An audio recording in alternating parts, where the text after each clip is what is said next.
I'm Colin Sanders, and you're listening to the History Books Review. I read history books and I review them.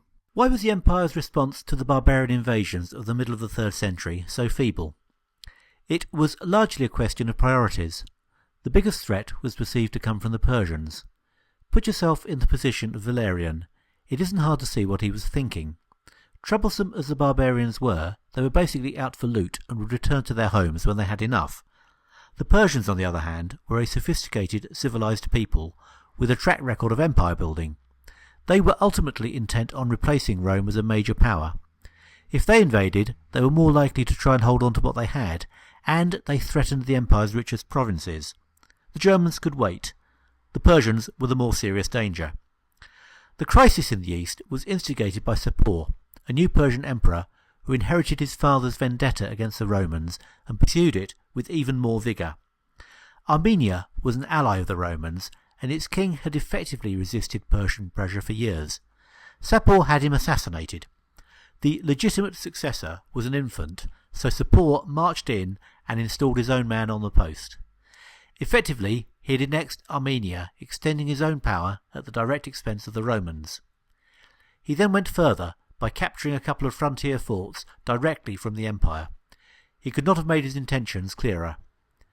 Valerian responded by assembling a huge force to attack Persia itself. He would lead it in person, a clear indication that this was considered the main threat. When preparations were complete, he marched through Asia Minor at the head of an invasion force. The Goths kept well out of the way when the emperor was about. This in itself shows just how easy it should have been to keep them at bay. The Persians, too, should have been an easy prey, but in the event things did not go well for the Romans. This has been blamed on poor or even corrupt preparation by the emperor's general, Macrianus. There was also another outbreak of the plague that was rampaging at this time. In any event, Valerian found himself besieged in Edessa. An attempt to break out was beaten by the Persians. An offer of a large payment of gold was turned down. But it is characteristic of this time that things that seemed as bad as they could get could still take a turn for the worse. Sapor took advantage of a personal negotiation with the emperor to take him prisoner. This was an outrage to diplomatic practices as much then as it would be now, but with the army on the point of destruction, there was nothing the Romans could do about it. Leaderless, they surrendered. The Romans could no longer even defend their borders. With the emperor defeated at Edessa, Sapor swept into the empire and ransacked Antioch. The Goths had already attacked some pretty choice locations, but Antioch was truly one of the major cities of the empire. Only Rome itself and Alexandria were bigger. The attack was sudden and unexpected, with the Persian cavalry arriving while the inhabitants were enjoying a theatrical display. The other large cities of Syria were also wrecked by the Persians, with only Emesa putting up any resistance, and that being the population turning out to prevent the Zoroastrians desecrating their temple. The narrow passes of the Taurus Mountains would have provided an ideal location to stop the Persian advance, but the Persians moved so quickly and the defence was so disorganised that the passage was conceded without a fight.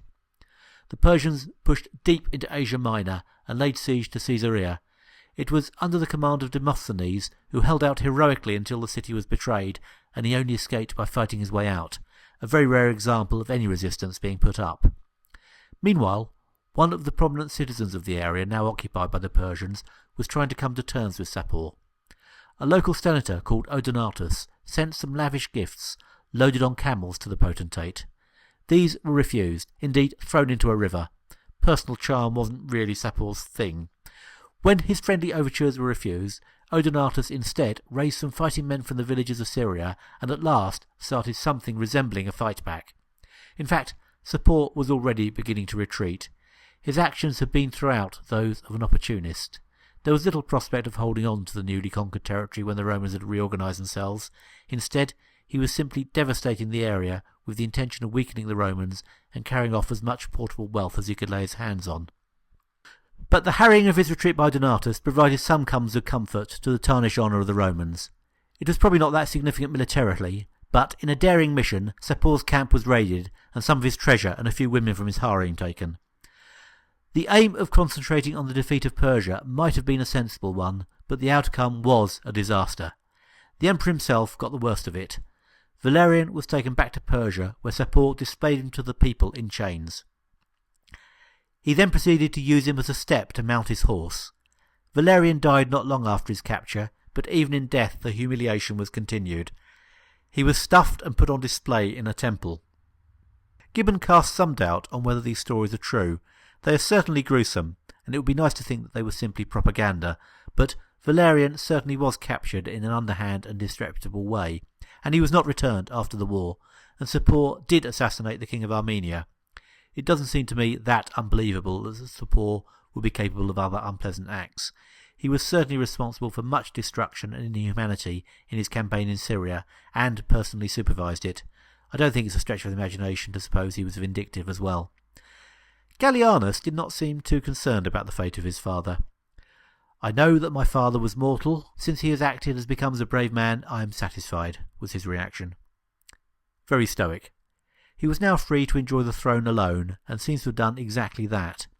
He spent his time gardening, cooking, and discussing philosophy. This was pretty much not the kind of emperor the times demanded. There were 19 separate rebellions against him, none of which succeeded, but all of which weakened the empire. And the empire had become incredibly weak. There was a widespread famine, which led to huge loss of life. The various military disasters, coupled with the plague, had reduced the land under tillage. Cities need to be fed. Every inhabitant needs feeding. If the food supply is disrupted, it isn't long before stocks of food run out and people start dying. Analysing the documents suggests that half the population of Alexandria was lost. At its peak, the city had 600,000 inhabitants. It's impossible to calculate how many died across the empire as a whole, but it's fair to conclude that if it had been today, it would have been a huge Oxfam operation. This was reflected in an innovation in the way that the empire was governed. The heroism of Odenatus was recognised by making him an Augustus. This was also an acknowledgement of the fact that, whatever the constitutional position, he was, in effect, in control of that part of the empire. Dividing the empire in various ways was to become quite a feature of Roman history in the future, but for now it was probably settled on as a pragmatic recognition of the facts on the ground rather than a long-term arrangement. That Odenatus would leave his provinces to his widow, Zenobia, probably did not cross anyone's mind, but that is a story that I will tell later. There are still more problems to relate. In Sicily, the slaves revolted. For a while they controlled the island. Order was restored, but inevitably food production was affected, contributing to the general famine. The tribes of the Taurus Mountains, the Isaurians, rose up in revolt. Initially, they had supported a pretender to the throne, but even after he was killed, they carried on their rebellion. They were tough and warlike, and in the end, it was necessary to build a string of forts around them to keep them from attacking more peaceful areas. So that is the crisis of the 3rd century. And what a crisis! Every aspect of the Roman world was falling apart. It is hard to think of any stage in history that has faced problems as great as this and survived.